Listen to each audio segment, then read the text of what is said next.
Hey, a very warm welcome, everyone. Welcome to How to Sell Software Masterclass by Mr. Vishal Thakur. I'm your host, Devanshu Shukla, and we, Hackweather Limited, have brought to you this session with Mr. Vishal Thakur, who is an ex-sales director at Infosys. He has vast experience with companies like TCS, where he was working as a program director. He has also worked with Cognizant, and he has done his education with IIM Calcutta. So we have requested him to be here with us today and share some of his insights with respect to sales and his experience with respect to these large-scale companies, how he has sold these softwares across the globe with his 20 plus years of experience. So we are going to have that discussion with Mr. Vishal Thakur today. So today's session will be, the objective would be how to sell the softwares, and we are going to have the questions related to it as well. During the workshop, you will get a chance to interact with Mr. Vishal directly, and post the talk, we can have a great QA. So you can feel free to ask your questions related to sales. Mr. Vishal, as again I told you, will be our speaker of the day. He has vast experience working as a sales director at Infosys, working as a sales director at NTT Data, product director at TCS, account manager at Cognizant. So 20 plus years across the globe. So Vishal, I would like to bring a few insights about your experience with all the participants, those who are currently connected with us. Vishal, please. Hey, thanks, Andrew. It was a nice introduction. It sounds like I'm a bit old, but I can see that we still need to have energy to kind of cope up with the new generation which is coming up in the industry. And then it would be so much nice to learn from them as well. So, hey, thanks, and thank you everyone for joining in here. So my name is Vishal Thakur. As Devanshu said, right, I have 20 years of experience. I started my journey here in India, and I'm right now back in India after 15, 20 years outside across the globe. So I started here as a developer and did coding at that time. Java was a very hot and new thing. So I started that time even before Google, right?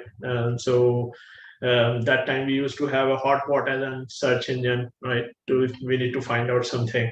So I started that time as a developer, move into organization, different roles very early. Rather in my when I was 2-3 years experience, I moved into this pre-sales exposure where I was doing a pre-sales for a product company, which was more onto the document management and workflow kind of a product. I was just kind of doing a pre-sales for them in a Southeast Asian countries.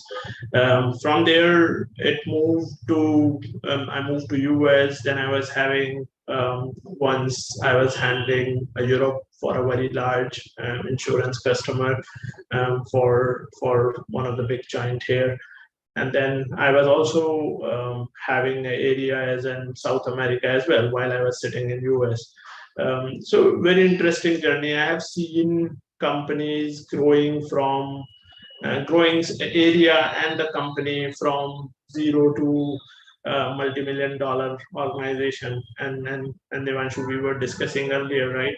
That journey until unless you live it, and then you have seen that makes way much more than really reading it. Means there is everything, there is nothing new which none of us know. It's all available on internet. But when you have seen it, when you have seen what kind of a problems, when you have seen what kind of a challenges you come through, that's where it started making a difference. So it was very interesting. And during this whole time, one thing I always pass on a message. I never underestimated the power of the continual education.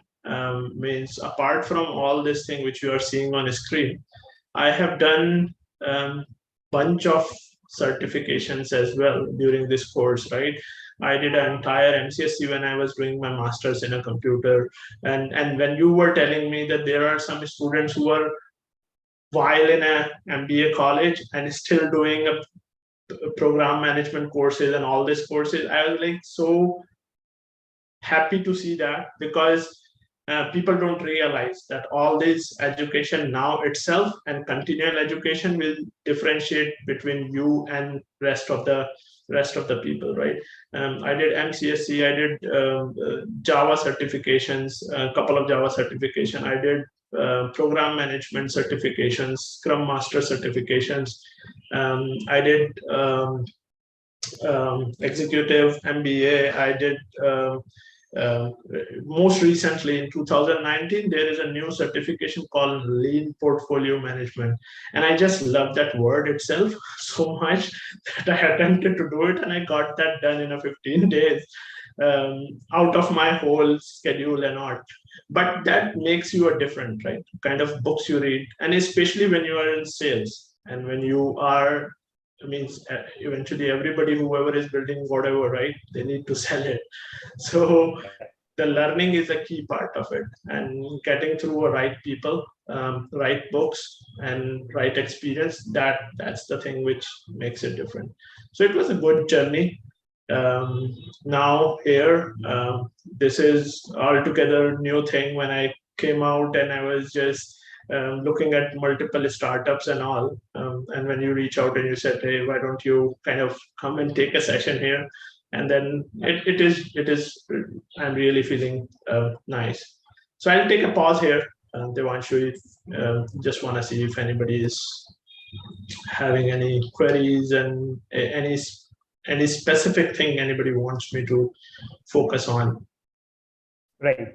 So guys, feel free to post your questions on chat. Vishal would be interacting with you all during this session. And this session is going to be focused towards how do we sell software. So you can, if you feel any of the challenges like how I have made a product and how should I take this product to the market, or what should be my sales strategy, or what should be my sales plan, what all technology I can use to make my product reach to the masses. How do I, make my product to fit, to identify whether it fits for the B2C market or a B2B market. So you can feel free to ask your questions, and we are going to have this session interactive.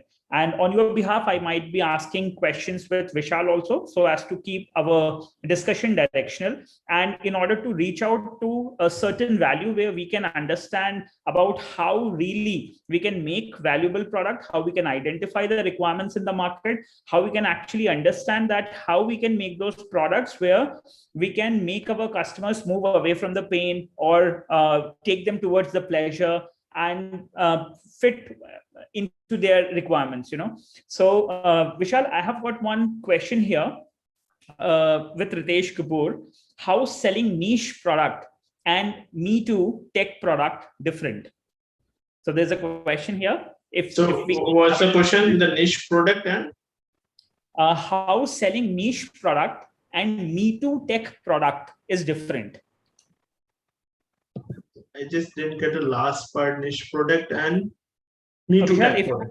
Okay. Yeah. So a good question, right? Means if you guys are doing MBA, you might be hearing a lot of strategy on first entrant and all of that theories, right? If you are the new one. So I always, during my whole course, right, I go and look at very real life experience, which you might see next to you, right? Anybody open a sweet shop, right? And that sweet is basically something which is already there. Means you will find 25 sweet shops in a 10-mile radius, right, across you. Now, how would you differentiate, right? That is Me Too thing, right? You need to get it tasted, right? You need to get it tasted. You need to know what all is building around you and on what price, right? And then knowing that which is the area where the gaps are, the holes are, where you would be putting your shop, and then you would be knowing that there is nobody around in this area to kind of to give you a competition. That's what a Me Too one.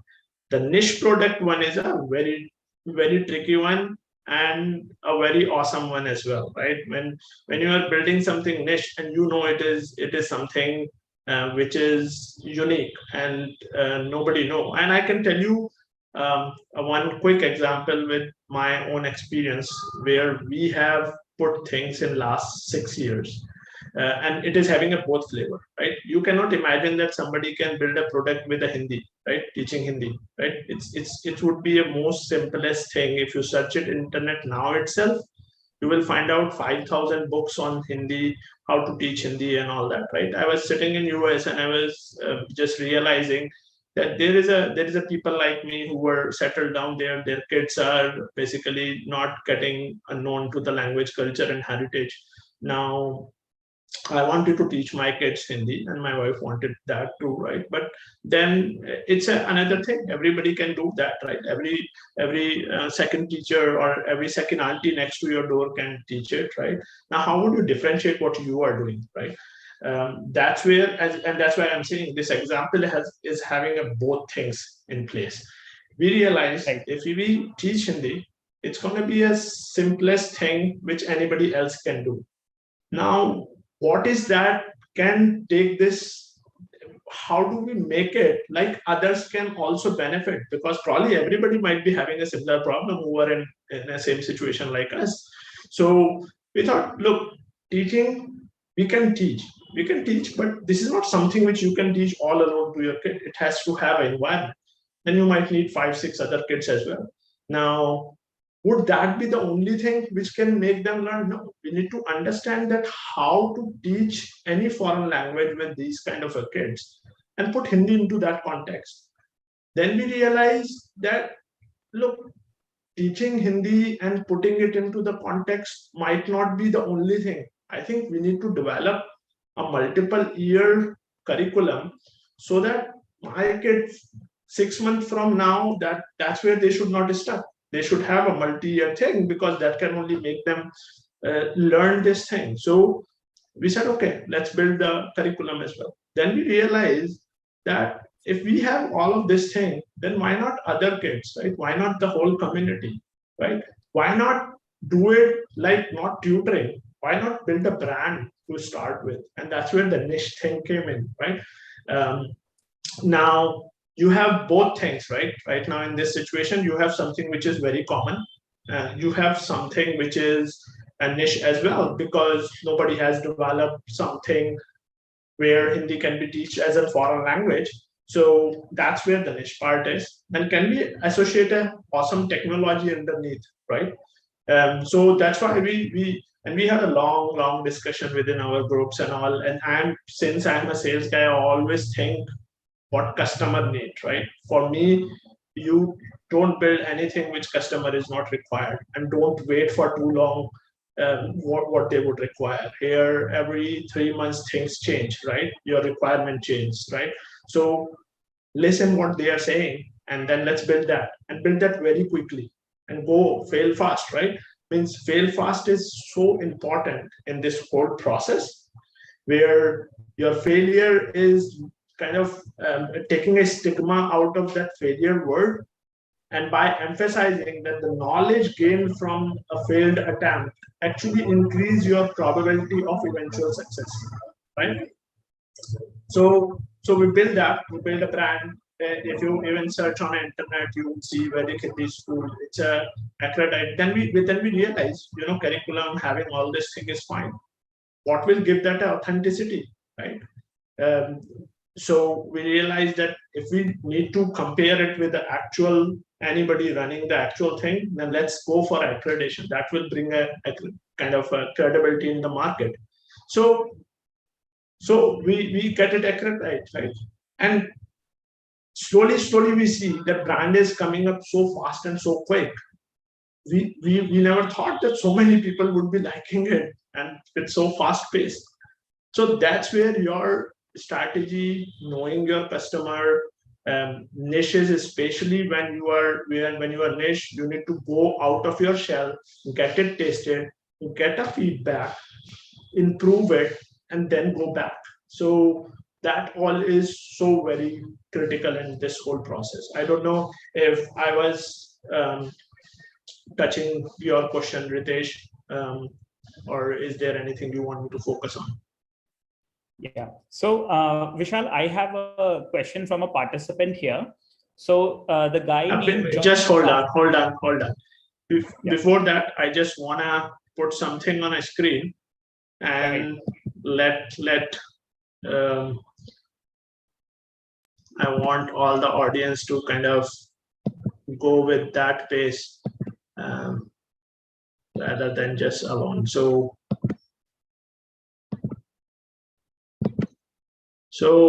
a joke a day, keep a doctor away, right? Just make sure your doctor is not your other half, right? It's not a spouse, right? It might be harmful, right? So this was something very funny I came across, right? For sales, broken quiz machine, $10, no question asked. It was on a eBay. So quite interesting. And sales is trying to get a decision, right? Now, preferably yes, but quick no is also a good answer, right? But no long, it's the cost of no in a long run means if your cycle is so big, sales cycle is so big that you are keep prospecting, keep reaching out, keep discussion is happening, but you're not able to close. That is way much more harmful, right? And I just wanna pass that message to everyone before we move forward, right? Yeah, go ahead. Sorry. I just wanted to make sure everybody is on a lighter mood right before they go too far in this. Right. Thanks, Vishal, for keeping all of us light. So, Vishal, there are a few questions. Audience is getting interactive and they're asking a lot of questions, So I'm going to bring the most common ones and then we'll see how much time we have in order to answer the others.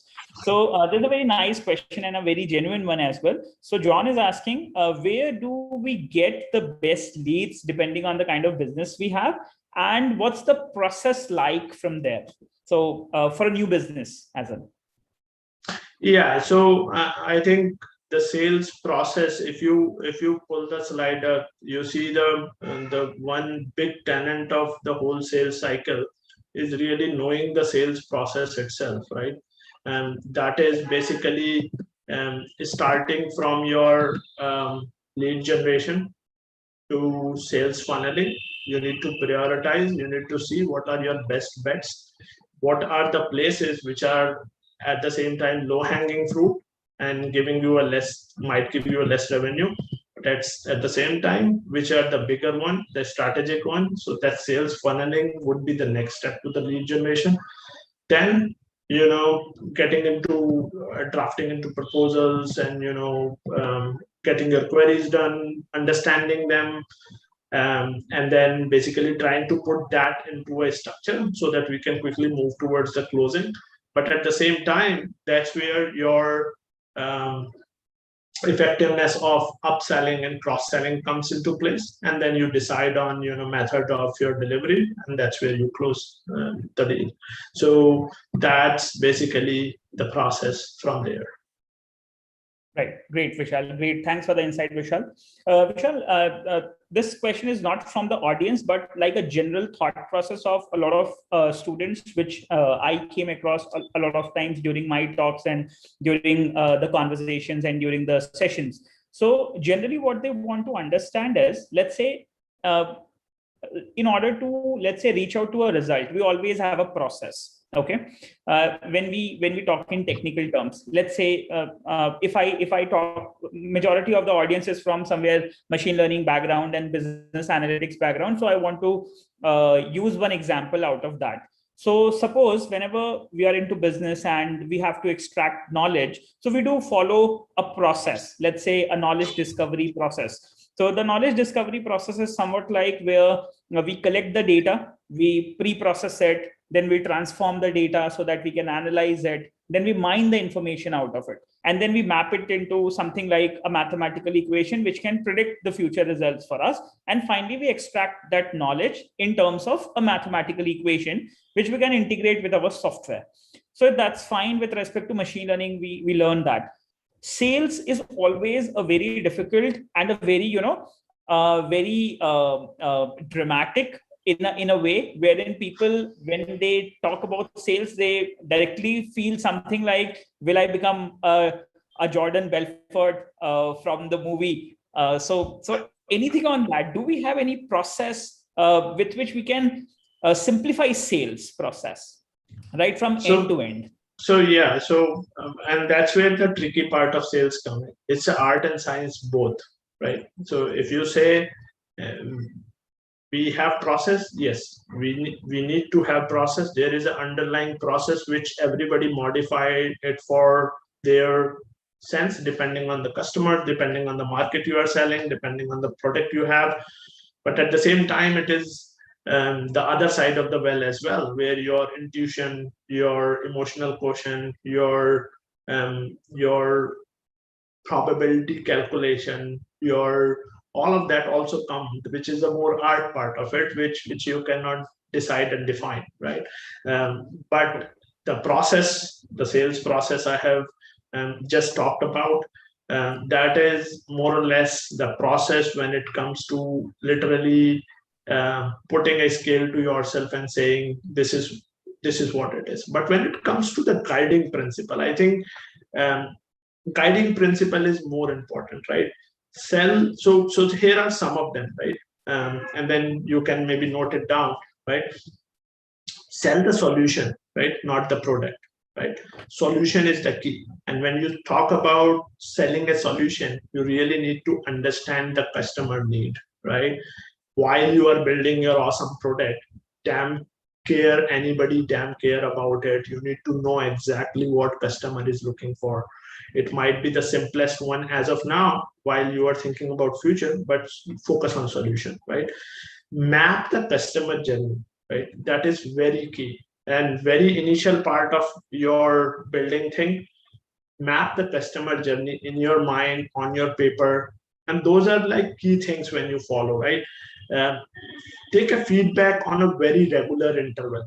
Don't wait for a longer, right? I just told you about fail fast, right? It's very important when you quickly take a feedback, improve, go back, work on it. So that is another key. And when you're reaching out to the customer, always do a personalization in a mail, right? When it comes to sales, right? Don't do that bulk mailing, and when your personal touch is not there, right? Know your true value. So that value, knowing the value of your thing which you are building, sometimes discount and lower price, you might be killing your product itself, right? So know your true value, stick back to it, right? Means believe in it, right? Choose your word very wisely when you are dealing in a sales. And these are, you can put it into a checklist, or you can put it on a number by number, right? But these are the very key thing when it comes to sales. And there is always tips and tricks and process associated with it, right? Take advantage of email tracking, right? Most of you guys do a bulk mailing, right? And sometimes you go back and see, but you see there are certain hidden customers in there, right? You might see somebody has opened a mail 5 times and didn't do anything. Those are your best bets. Go reach out, ask them what is it they're looking for, right? And phone is the best bet, right? Always emails and all won't work. Take up the phone, call, talk to them. They all need a solution. You need to provide them a solution, right? The solution giving is the more important, right? And the key is invest in a relationship. I still remember when I started, right? My first time when I got an area, and I've been given something which is like, and to be very frank, I asked for it. That I said, where you are not making money, just give me that area. And because I had advantage, right? You are not expecting anything out of it anyways. So even if I do a bit of movement, I always took a hard thing, and I always believe in this: more risky, more hard thing you take up, right? More chances you're gonna make a bigger dent in the process, right? So I took that area, where they were just making almost 600K at that point of time, and they said, we cannot afford anybody traveling, so only thing you can do your magic through mail or phone, so do it. And I was spending 6 months with one of the CEO there, and I was very hopeful that I'm doing all the steps right, it's gonna work out. And after 6 months, he said, my funding priority has changed, so probably it might not work. And I was sitting right on my first annual target, and 6 months gone, and nothing happened. And the only thing, and it was a very shocker for me. And since I was very new in this whole sales gamut thing, I didn't realize. So, but one thing I was having very much key in my mind, that relationship will work, right? And I deal that failure very gracefully. I was still investing a time with him, and he was the guy. Next year gave me almost 10 to 12 million business in next year. When he got a first opportunity, he called me and he said, I know I make you very much hopeless in last year, and I know I don't know how you survived and all, but here's the deal, right? Start with million, and the next 2-3 months, I'll give you a lot, right?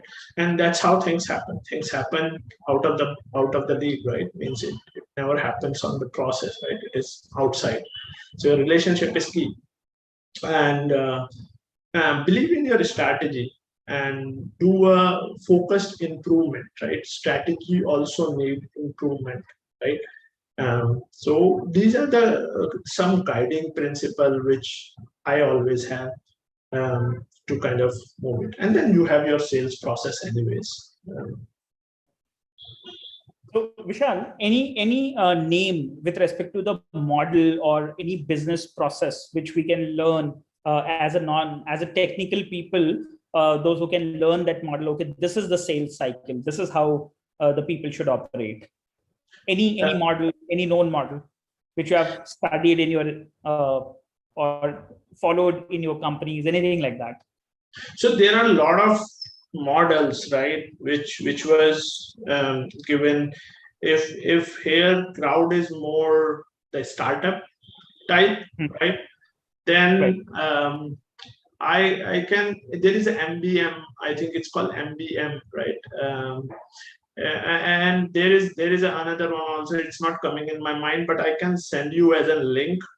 It's a one-page sheet, right? It's a one-page, 7 to 8 blocks, and you can fill up, which is more or less just telling who really your customers are, what they are looking for, what is the value you are creating, right? And where you are heading. When it comes to sales has a strict processes, right? You need to do a follow-ups. You cannot afford missing the pace, right? The pace it is going, so right, don't stick back to your comfort zone. It's very uncomfortable zone, right? Unless you are mentally ready for it, and it is very exhausting as well, right? That's why the emotional quotient point is come into picture, right? But I can send you the link of that one particular page where you just fill out all your things, and that will help you out in identifying that you are moving in a right way, and this will take you to very close to the closing the deal, right? Right. Great. So Vishal, I'll bring one more question to you from another participant. So this guy is asking, which tools do you use as salespeople, or what tools do salespeople use? So sales has multiple steps in it, One is where do you manage your customers, right? Second is the administrative part of it, which is literally qualifying deal, putting a numbers. That's where basically any big tool, right, like Salesforce or any Microsoft product, right, that will come. Those are the tool part of it. That is maybe that's don't focus on that. That's not going to, that might be able, you might able to get some data once you build up on it, and then you get some intelligence and you get some interesting thing where you can focus on this customer. This customer came last year and we moved to up till this step, right? And then we never realized this customer. But there are multiple tools you can use. One is this Salesforce, which is more administrative part of it and anything related to that. Then the customer part of it, right, where you knowing the customer profiles, right, customer personas, right, and then in that particular segment, those are altogether separate. Um, then you have your creatives, your marketing tools which will come into that, where you I think there is somebody asked where you get a lead from, right? If you are using LinkedIn or anywhere where your customer sitting, and defining a customer is a very key. Who are you selling to? How do they look like? How do they think, right? And what is that a problem statement they have? If you figure out a problem, then you will find out a solution. So don't look at it your product, right? Right, Vishal. So here there is a question from what you just said. So it is somewhere you are focusing on identify the customers properly, is it?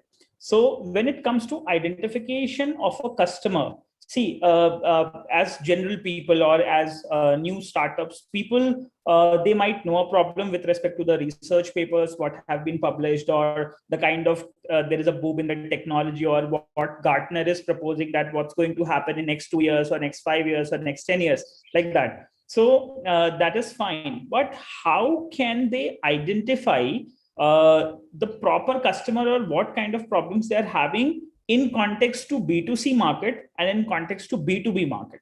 So is there any strategy how they can identify what kind of problems are there? And right. So let's customer. address both of them, right, separately. B2C and B2B both, right? B2C has an advantage. You might get a scale very fast, but it is a very generalized thing. Now, building something which might fit most of it, it's very tricky game, because then you would stuck back in the situation where how much I need to invest and how much I will get a return back, right? Means it's not an infinite thing where you can do a like 1,000 places marketing, but which marketing is working out best? I know when we were building that Hindi school, we know that our marketing strategy, when I tried flyers, when I tried LinkedIn posts, I tried Facebook ads, I tried Google ads, I tried magazines, I tried all of them, and then I tried radio, local radio. Then I realized that local radio is it's the most expensive one, but it is the most effective one because it is reaching out to most of them. Then I stopped doing a marketing in LinkedIn, Google, Facebook, all of them. And I got a best bucks out of whatever I am investing in a marketing. So when you are doing in a B2C, right? B2C, when you start building your customer face first, and then start building it for him, right? In my case, it was NRIs. NRIs also age group of somebody who is like in 40s, like me, up till 55. Above 55 also won't work because their kids might have grown up, right? Now, below 30 also won't work because those are the young guys, right? So when I get an age group, then I know the mindset as well, right? This is how they look like, right? So that picture in a B2C, it's very important, right? And build it very early, maybe for a narrow thing, right? And that narrow thing can give you a specificity that let's satisfy this first, right? And then increase it, make it a little bit more generalized, right? And and that's where the B2C come. Mostly referral, it works. It always works, right? In a B2B, B2B is a very tricky one, right? Because sometimes you fall into trap that B2B might give you a good result, right? And good return of investment. But business is always themselves is struggling, right? And they themselves is trying to make a best move, right? So you might spend your 6 months and considering that I might get a big deal in a B2B. Versus if you would have focused on a B2C, which you look at every big company, right, who across the roof, Google, Facebook, and all, they all were in a B2C, right? And make a very specific product first, build it for college first, like in a Facebook case, build it for a college first, and then see most. So just make a shape of your customer and always keep that in a mind, what he might like, what he might not like. And in a B2B, it's a very once you, if you have something which is you are initially opening it for B2C and then you are planning to take it to the B2B, then do all your tick marks, right? You build your process, you build your product, you build your put your everywhere, people in a marketing, people in a customer calling, people in a operations, all of them are good. Then go to one B2B, and again do a same thing. When you sell it to one B2B, make a picture of it. How does it look like, right? Now, who all are somebody like this in a market? Who is not fitting into that shape? Don't approach it for it initially, right? Until unless you make 5 of the similar kind, right? Because it will start giving you money, right? And then take somebody who is not looking like this. Even though you are getting the request and all, just hold on, hold your horses, right? And before you, because once you start cutting thin, it's too tough. So, and you cannot build it alone. You need to have a team. That's great. So, Vishal, very important two things which I would like to convey out of your talk to all these people. So, guys, as he said, whatever you're building. So he took that example of Facebook, and it just struck me when he said, make it for your college first, and then bring out to the world like that. So you have to identify and shortlist your audience properly.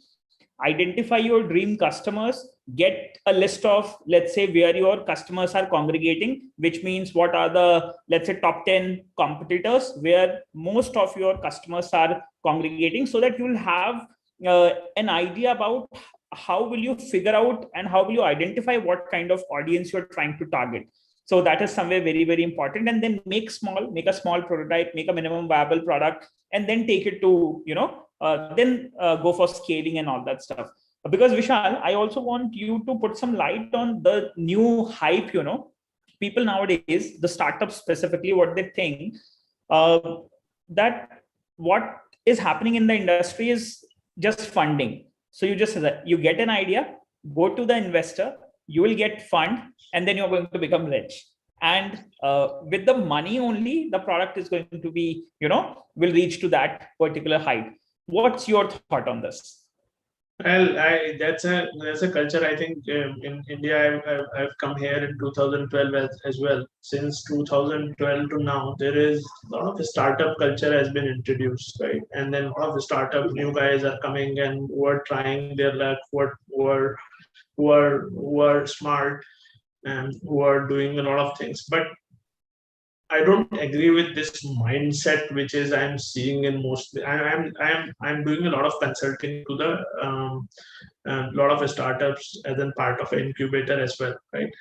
Most of the young guys, they are exactly waiting for funding to happen. When you are building something, and business, always mind this thing. Business is something new. Nobody else did it earlier. That's why you are there. So there is no reference to you. Even if when somebody was calling it earlier, me too tech product, you would be having something which is new you are doing. So business is something new. It has to be self-sustainable from day one. That is what you need to keep it in your mind. If you are not building something which is not self-sustainable and you are relying on a money to come in, and then you would that then you will kind of go and fly. That's not an appropriate mindset, I would say, when you are putting yourself into a startup. Keep in mind, you need to be self-sustained. That should be your first thought. Now, when you come to the point when it need a scale, investors will come, people will come. Yes, you need to go and do a show and tell and do a dance and song, which is fine, and you will get a people. But make sure self-sustainability should be your first thing in your mind, and that will not only help you in growing your company, because when you think about self-sustainability, you would focus on customer, you will focus on product, you will focus on area, you would focus on how would I be running my operations if I have two people sitting, three people sitting, how would I take their salaries somehow comfortably, right? Then you are in a right frame of mind, rather than thinking, let me make something zazzy, and then go to the 15 strong investors and then see if anybody can invest on it. You will come to that point, but first focus should be self-sustainability. And once you get onto the self-sustainable mode and you are tired that I'm going too slow, then probably that is a time to kind of look at the investors. So I believe in more building it for yourself, and then making sure that if everything falls down, I will still survive. That should be the mindset, to building a strong base of your whole thing.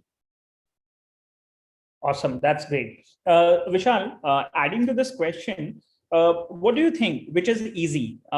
Making a product for customers whom you can reach directly, or making a B2B product, which is easier and which is easier to approach or to reach out? So anything is easier wherever you are getting a direct requirements, right? Be it, if you have a customer who is telling you exactly what to build, then your life is solved, right? You've been given a problem, you know how to build a solution. When you are thinking you don't have any nearby customer, then as you said, right, build a quick MVP, test it, with somebody, get a feedback, and get a feedback very frequently, and then do an incremental one. Don't do a over investment on anything, because eventually your operations would be survived by money, right? Then you need to learn, when you are in a B2B, you need to learn how not to waste the time too much, right? Churn prevention, right? Means understand your customer, anticipate their need, make changes to address their problems, right? That is very key, right?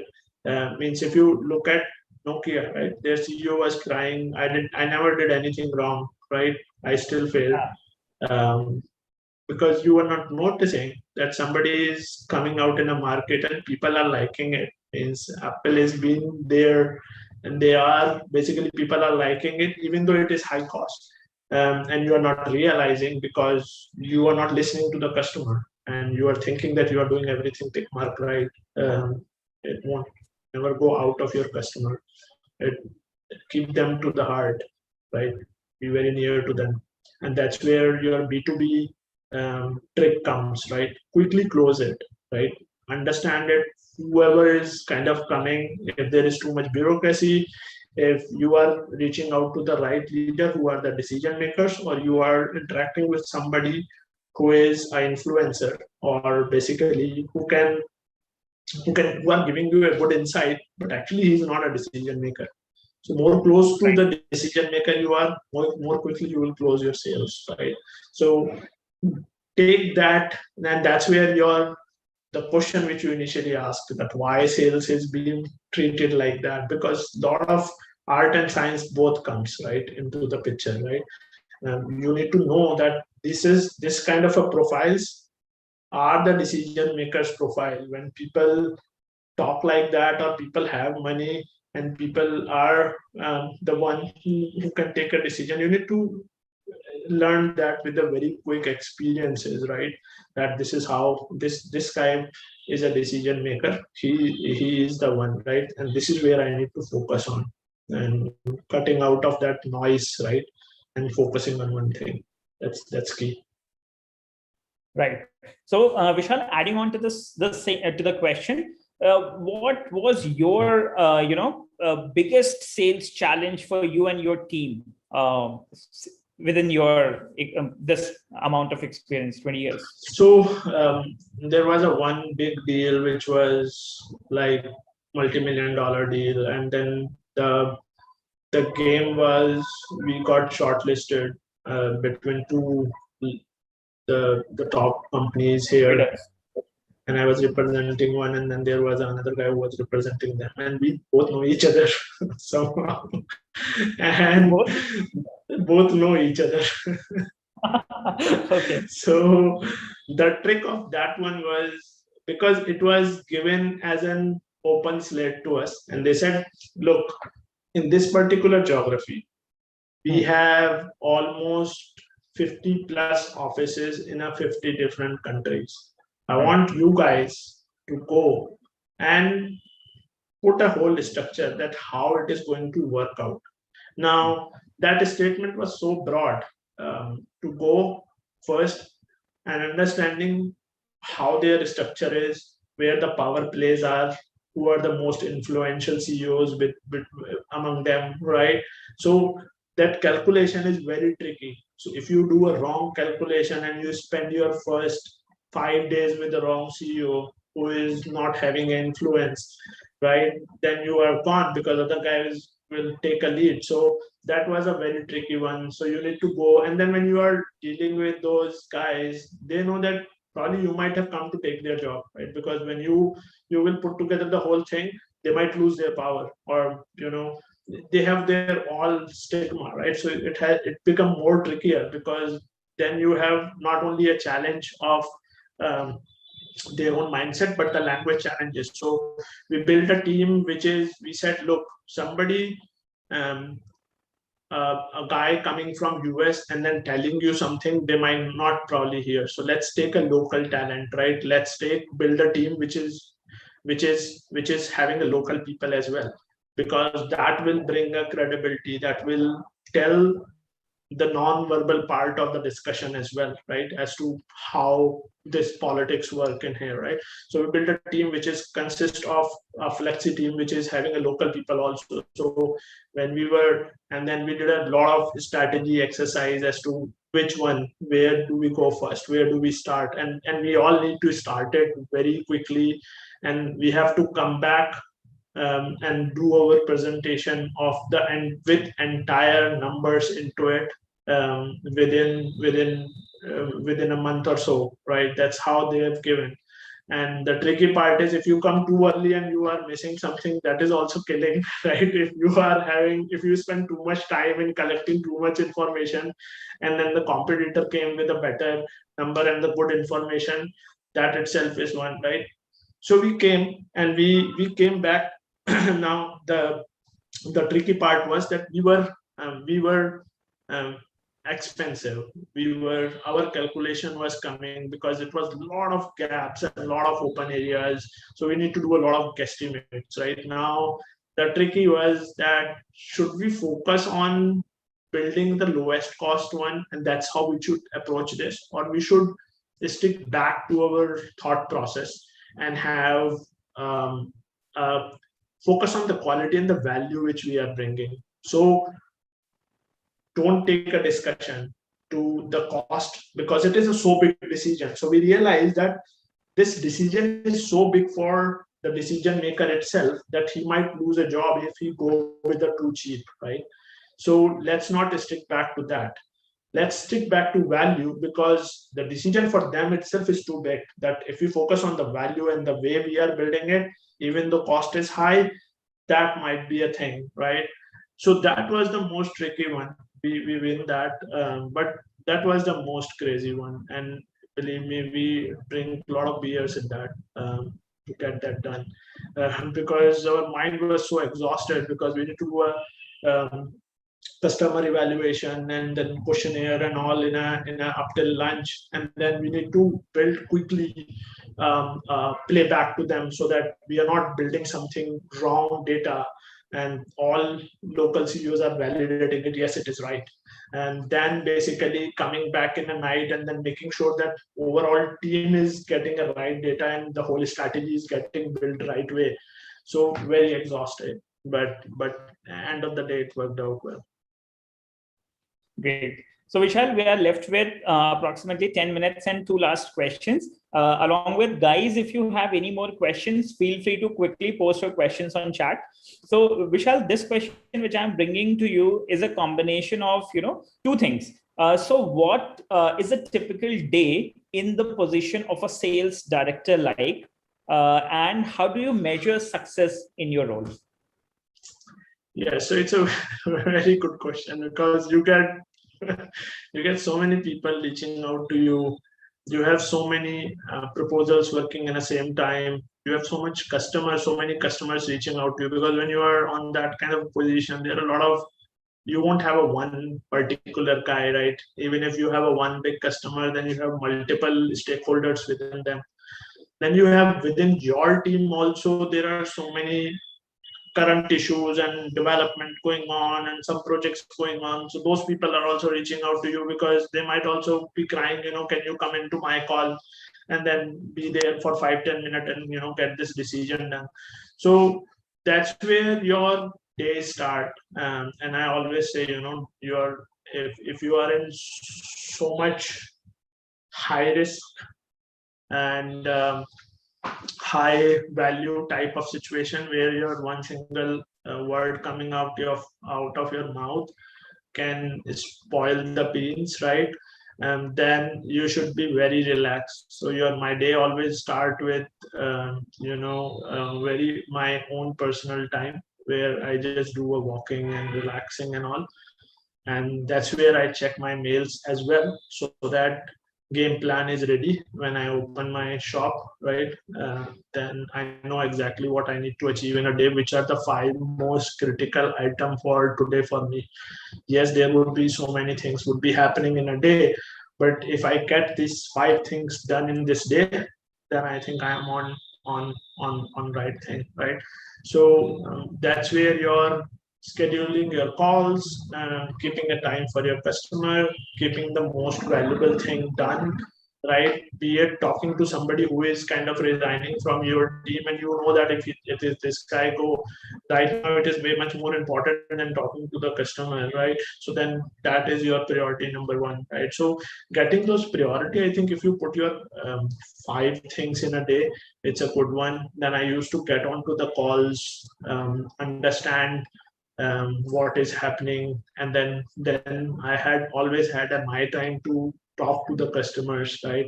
And that is very key. Then I used to do that, and then the evening is more wrapping up, right, which has to go by 7. So I used to get that sense of it by 3 o'clock, that if something has to go by 7, it's kind of going in a good shape. If that require my attention, then all the people, extra people who were reaching out and all, you need to keep a time for them also. So for me is like, guys, this is my number, right? Call me from this to this time only, and I will answer you for sure, right? And then basically you need to have your kids also, so you need to keep a time for them as well. So that's how a very typical day is. If there is any escalation, because that is key. Unhappy customer is not good for health. So keep that in mind. If there is any deal which can bring you your numbers quickly in, and that should be your priority as well, right? And is there anything which is strategic, which you do a one small step today and it will move forward? That is your priority number 3, and then everything else is a priority number 4. Great. So Vishal, over the slide, I have read a statement which was very fascinating for me, which says you led $100 million plus portfolio in Fortune 100 organizations. So this is my personal question. How does this value manifested? So this was I think it's a top 10 organization in the world, and then it was and that was so everybody has some things happen in their career which changed them, right? And this was the one area which gets me to where I've seen everything, how it starts with the idea and how it can become a multi-million dollar running engine for you, right? This was um, in a healthcare space, and it was like a statement when we were meeting the business leaders. And then some of them are now CEOs of some companies, right? All the people who are even the managers that time, they all become CEOs. So they are like very high energetic and knowing the business in and out types. And they were saying, this is something, it started with a boardroom, and they said, we need to build this kind of a system. It started with a very simple statement, right? And we need to make money out of this thing, which we anyways do. Somehow we need to make money out of it. And that's where it start with, let's look out how our operations work, right? We took 1 year to visit all their operations across US to understand how operations work, and then come out with a process which is like highly optimized and which can change the game, right? And then we started putting a requirement in another one, right? After that, the IT system building concept is started. Then we took a 2 year to build the system, and then we push it to the entire pharmacy across. And it was a game changer. It is still in MBA books, and I was very fortunate to be part of that kind of a team where, and I was quite young at that time, so it was very good experience. Nice. So Vishal, one last question. What kind of books do you read, and what kind of books do you recommend to your sales representatives to read? So I hope you can see the books there. Yeah, the question came from there only. Yeah. So right now, so it changes every year. I just keep myself because with all this thing going, I just want to make sure that I am making a goal for myself which I can achieve. I don't want to frustrate myself, so I don't oversell to myself. I just do a right thing. So I keep myself. I realize I can read at the max 12 books in a year. So I just order those 12 books start of a year. December is my getting ready for next year time, right? When you have a Christmas thing happen, and that's where I do my all planning for next year and all, right? So right now I am reading Unsafe Thinking, and when you are especially for a startups and the students here, right? Don't read one thing which is directly for your business. Put a variety to it. You should have sometimes fantasy as well, sometimes business books as well. You need to read all the areas. If you really want to open, you will get 200 things from them, that this is where I was going wrong, this is what a mindset has to be, this is where the process had to be. So the varieties are very key. I shortlist 12 best books, and I have a very simple formula. I didn't make anything complex. Take your business leaders like Jeff Bezos, Bill Gates, and Jack Ma, and then see what they are reading, what they always recommend every year, right?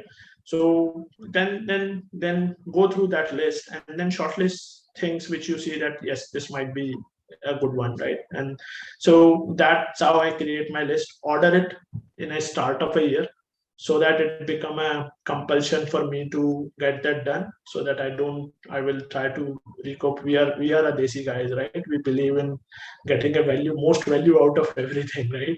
So if I've done investment, then I will try to take a maximum value out of it. So that's how you keep your reading. So right now I'm reading Unsafe Thinking, um, Tony Robbins, Money, Mastery the Game, right? Rework is a very good book, which I find out. Endurance, it's about it's a Scott Kelly's book, who spent 1 year in a space, and it talks about his journey and how he feels when he was there, when he came back, what is that he was going through. So those kind of a books is, and it's very key, guys. Don't take it lightly.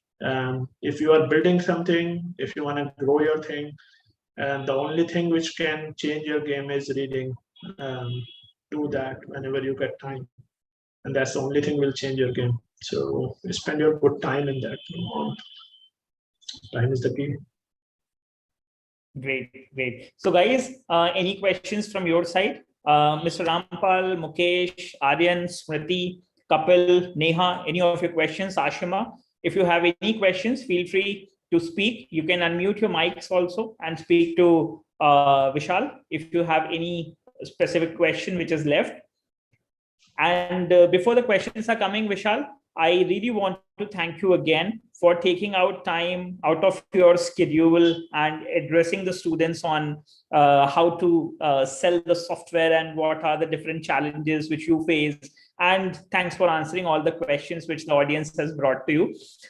Thank you so much. I cannot express, how valuable this session would be for all the candidates, those who have joined us today. So guys, finally closing the session, I would like to give you a quick overview of, again, our today's speaker, Mr. Vishal Thakur, the sales leader, 20 plus years. I see one of the question, very interesting question. Yeah, please, you can answer.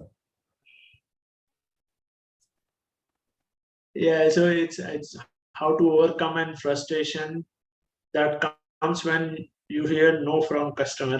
That's very important. Emotional quotient. That's why I always say emotional quotient is very important if you're getting into sales, and if you're getting into the game where no is the acceptable answer.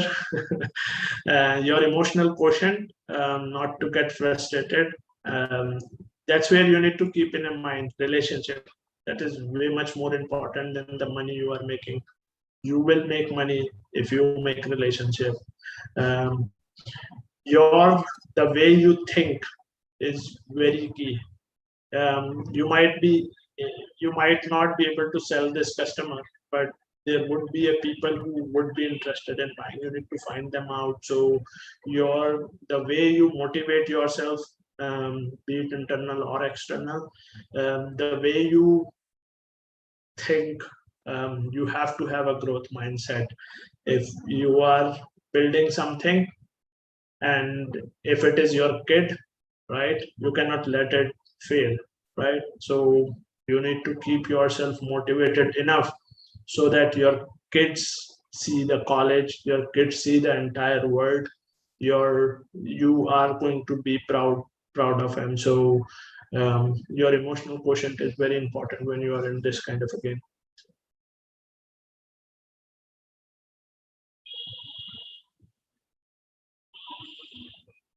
And I have one more video to show, if you allow me for a minute.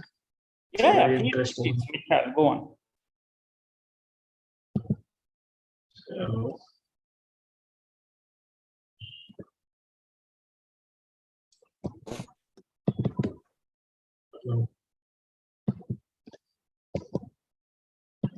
See this? Tell me when you can see it. Yes, we can see that.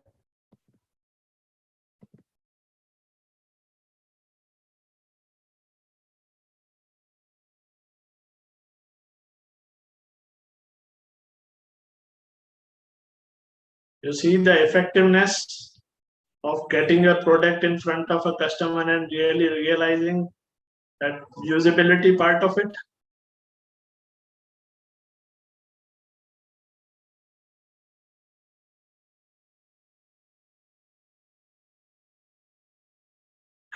So you see, there are a lot of learning in this video. So it's not about product. You need to think about usability. You need to think about customer. You need to take your product in front of him, right? And then let him taste, right? Make it easy. So very interesting. This one came today to me in one of the group. So I thought, this would be a good thing to show.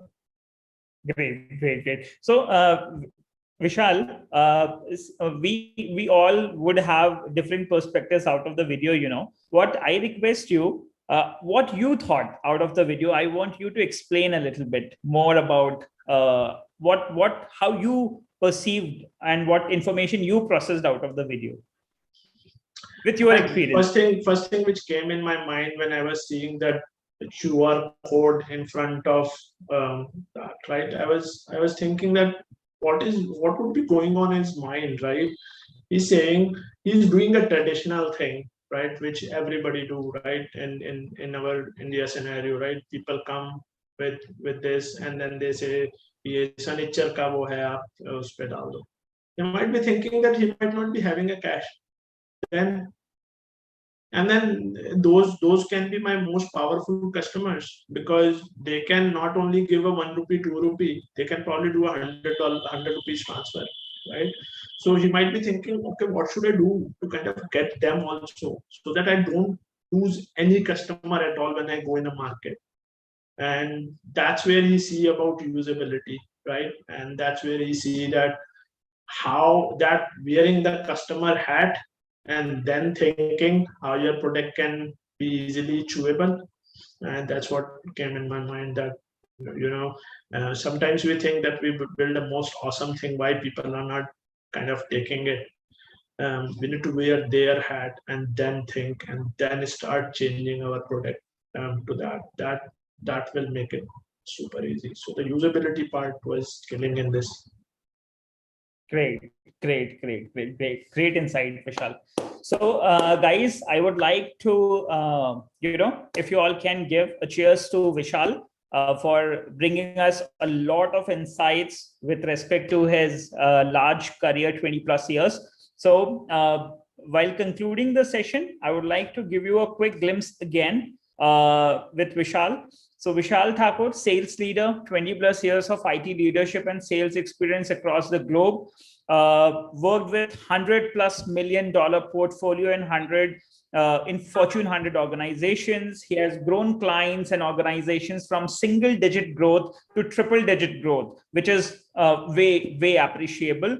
As you can also see, he negotiated over $100 million in contracts, providing 20% savings to the clients. With respect to the countries he operated in, you can see a huge list of experience across the globe. In a lot of countries, he has worked for a lot of companies, which might be the dream companies of people. And our today's objective was to speak with you all on how to build, survive, and growth through sales. Where we had a lot of discussions somewhere around the boundary of what kind of proposals we can do, how we can close the deals, how we can onboard new clients, how we can perform negotiation, how we can build trust, and how we can have that sales negotiation, coming to solving a lot of B2B challenges and B2C challenges with emotional intelligence, which is very much required. And there were a lot of questions as well with respect to the frustration, and when a customer says no, then emotional intelligence is something which we can use in order to solve that out. Along with that, since Vishal has already shown us a very nice story at the end of the session with that, with the Shani and the QR representation, which truly brings me to this point where business acumen and storytelling skills are very important when it comes to business, Followed by, we had questions with Vishal on how he manages time, being at a very top level position as a sales director. How does he manage his time? So he answered that as well, where he told how he communicates with his clients, how and at what time he communicates with his team. He also brings out proper time for his family as well. So, and he doesn't overpressure him. Along with all of this, he reads 12 books a year, which is way more fascinating with respect to the kind of responsibility he's taking care of. Along with that, communication and personality is also very important. So to bring to your information, we are planning a lot more workshops on how to build a sales leader, how to grow in sales with respect to the kind of startups you're doing, the kind of businesses you are doing, or for the kind of companies you're working for. And in the workshops, we might be bringing a lot of concepts which might be fundamental sales skills, the consumer thinking processes, how detailed product and market information is managed and is communicated.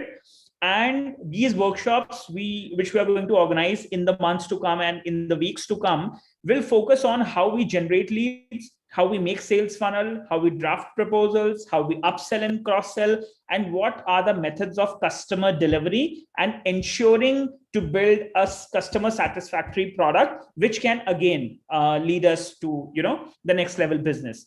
So Vishal, coming again, thank you so much for taking out time today. And we might be seeing a lot more audience in the upcoming workshops where we will be having all of these things in hands-on and really making a small startup kind of a business growing to 1 million customers. So we are going to have it live. And I believe it might be very insightful and very practical for all the participants, those who will be joining us in the future workshops. So guys, the information of the future workshops will be drafted to you very soon on your emails or on your Trello boards. And in case if you have any more questions related to when are we going to have these workshops, you can directly speak with me, or you can write us an email on contact@hackwither.ca. Along with that, your certificates for today's participation will be given to you via emails. You might receive it by end of the day today, as well as further information of the workshops which we are going to organize. So Vishal, thank you so much. Thank you so much. And any last statement which you want to pass to the candidates? Over to you, Vishal. Yeah, so it was nice meeting with this audience with really good questions, right? And I would say that growth mindset is the key. That's how you need to think. So keep going, keep building, keep selling. Thank you, Vishal. And over and out, guys. Take care. Have a great day. Thank you. See you. Bye.